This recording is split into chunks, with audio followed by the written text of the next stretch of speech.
वैसे अभी जो स्टाइपेंड की अपडेट आई है इसके बाद तो यही लगता है कि फर्म्स को प्रोटेक्ट किया जा रहा है कि फर्म्स को ज़्यादा स्टाइपेंड ना देना पड़े। वो कैसे, वो मैं स्टाइपेंड रेट्स आपके साथ शेयर करता हूँ, जो कि 3 ऑप्शंस अवेलेबल हैं। बट इसके साथ साथ आपको ये भी पता होना चाहिए कि अगर आप आई कैप की फाइनेंशियल स्टेटमेंट्स देखें और उसमें जो रेवेन्यू है ज़रा उसकी स्ट्रीम्स को देखें तो आपको पता चलेगा कि आई कैप का सबसे ज़्यादा रेवेन्यू पता है कहाँ से इकट्ठा होता है। स्टूडेंट्स की जो एग्जामिनेशन फ़ी है, एनुअल सब्सक्रिप्शन है, रजिस्ट्रेशन है और बाकी जो मेंबर्स की सब्सक्रिप्शंस होती हैं, सबसे ज़्यादा रेवेन्यू आई कैप का यहाँ से इकट्ठा होता है। और यहाँ पे सोचने वाली बात ये है कि जहाँ पे आई कैप मेंबर्स के लिए बहुत ज़्यादा एक्टिविटीज़ करता है, क्या वहाँ पे स्टूडेंट्स का भी ख्याल रखा जा रहा है, क्या उनके इंटरेस्ट को देखा जा रहा है। मिसाल के तौर पे न्यू एजुकेशन पॉलिसी की अगर हम बात करें तो हर बार ऐसे होता है कि एग्ज़ाम से पहले हम देखते हैं कि कुछ डेज़ पहले, कुछ वीक्स पहले एजुकेशन पॉलिसी में कोई ना कोई चेंजेस आ जाती हैं, उसको अनाउंस कर दिया जाता है, जिसकी वजह से स्टूडेंट्स की जो अटेंशन है वो एग्ज़ाम्स की तरफ नहीं होती और उस वजह से उनका जो प्रेपरेशन है वो भी इम्पैक्ट, उसके ऊपर भी इम्पैक्ट पड़ता है और उस तरह से उनकी प्रेपरेशन भी नहीं हो पाती।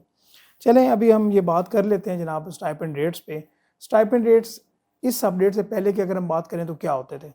एक बेस स्टाइपेंड है वो जो भी था, उसके बाद आपने 2-3 पेपर पास किए, फिर आपका स्टाइपेंड बढ़ेगा, फिर आपने क्वालिफाई कर लिया तो फिर आपका स्टाइपेंड बढ़ेगा और जैसे आपने क्वालिफाई किया है तो तकरीबन कोई जितना मुझे याद है 80,000 के अराउंड, और फिर एट द एंड जब तक आपके ट्रेनिंग पीरियड कंप्लीट नहीं था होता तब तक स्टाइपेंड वही रहता था।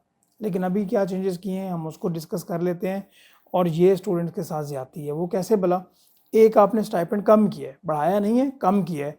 ऑन द अदर हैंड अगर आप एग्ज़ाम्स की फ़ी देखें, जब जो स्टूडेंट्स को पे करना पड़ती है फाइनल लेवल पे, वो आपने बढ़ा दी है। ठीक है, अभी हम बात कर लेते हैं जी जो 3 ऑप्शंस हैं, ज़रा ये गौर से सुनिएगा। पहला ऑप्शन जो कि कन्वेंशनल है, जिसमें आपने कैफ क्वालिफाई किया और 3.5 साल की आपने अपनी ट्रेनिंग स्टार्ट की। उसमें क्या है कि आपकी कमेंसमेंट ऑफ ट्रेनिंग पे जो स्टाइपेंड है वो है जी 25,000। उसके बाद सी फैब या एमएसए के अगर आप 4 पेपर पास करते हैं या 4 से भी ज़्यादा तो फिर आपका स्टाइपेंड हो जाएगा 35,000, जो कि बहुत कम है। उसके बाद जब आप क्वालिफाई कर लेंगे तो फिर आपका ये स्टाइपेंड होगा ये 50,000 और लास्ट 6 मंथ्स में जो आपका स्टाइपेंड होगा वो होगा 85,000। ये ज़रा गौर से समझिए।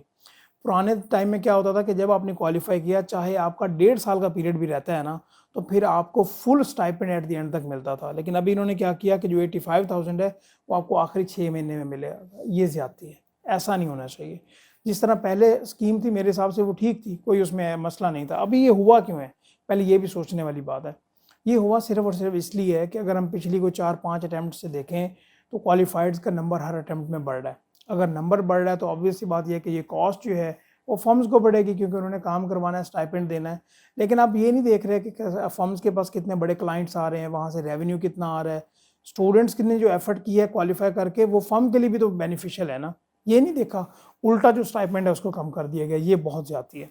इसमें जो दूसरा ऑप्शन था जिसमें आपने कैफ पास किया हो और आपने ऑप्ट किया हो जी 2.5 ईयर्स की ट्रेनिंग पीरियड, उसमें इन्होंने क्या किया जी, ऑन कमेंसमेंट ऑफ ट्रेनिंग 25,000 है।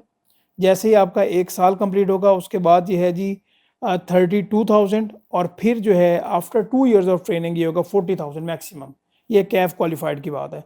और अगर आप SDAI या RDAI जिस तरह लम्स IB ICAP के पैनल पे दूसरी यूनिवर्सिटीज़ हैं तो उनके लिए जो स्टाइपेंड होगा ऑन कमेंसमेंट ऑफ ट्रेनिंग वो होगा 31,000। उसके बाद 1 साल के बाद क्या होगा, वो 38,000 हो जाएगा और 2 साल के बाद 45,000।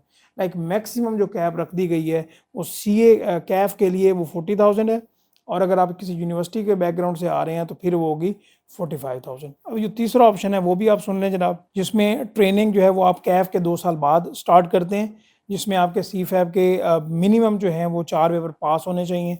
तो उसमें ऑन कमेंसमेंट ऑफ ट्रेनिंग जो है वो 25,000 है।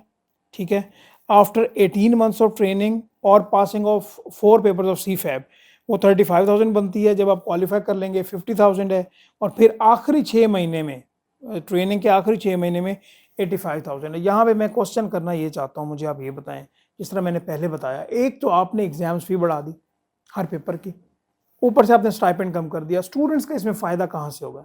आप एनुअल सब्सक्रिप्शन देखें, आप एग्ज़ाम की फ़ी देखें, वो तो बढ़ती जा रही है। ये बिल्कुल अनफेयर है। अगर मिनिमम वेज भी देखें, आप कहते हैं जी ये अप्रेंटिसशिप है, अगर हम पैसे ना भी दें फिर भी स्टूडेंट्स को ये करना चाहिए तो फिर आप अपनी ट्रेनिंग पीरियड को कम कर दें। साल पे लेके आएँ, 1.5 साल पे लेके आएँ। 1-2 सीज़न स्टूडेंट ट्रेनिंग करें और फिर इंडस्ट्री में जाएं, एक तरीक़ेकार से काम चलें। किसी फर्म में मैं शायद एक आध फर्म हो जो कि स्टूडेंट्स को ओवर टाइम जो है वो प्रॉपर देती हो। इसके अलावा अगर कोई मेडिकल है, मेडिकल तो ना होने के बराबर है ना, हालांकि वहाँ पे 3 साढ़े 3 साल के लिए 4 साल के लिए किसी बंदे ने रुकना है तो वहाँ पे मेडिकल की अलाउंस ज़रूर होना चाहिए। और इसके अलावा जो है क्या कहते हैं कि मैं ये समझता हूँ कि जब भी स्टूडेंट ट्रेनिंग छोड़ के जाते हैं तो शायद ही उसमें फर्म हो, बहुत कम फर्म्स हैं, अगर उसके एरियर्स बनते हैं तो वो उसको पे करें। रात को 10-10 11-11 बजे तक स्टूडेंट्स बैठे हुए हैं, वो काम कर रहे हैं और किस सिलसिले में बैठे हैं कि मैनेजर साहब बैठे हैं तो चलिए हम भी बैठ जाते हैं। क्या वो जो टाइम है, क्या वो ओवर टाइम स्टूडेंट्स को दिया जा रहा है? नहीं दिया जा रहा। स्टाइपेंड जो है वो कम हो रहे हैं, जो बाकी एक्सपेंसेस हैं वो बढ़ रहे हैं। किस तरह से ये प्रोफेशन जो है स्टूडेंट्स के लिए ये हेल्प आउट कर रहा है, मुझे इस बात की बिल्कुल समझ नहीं आती।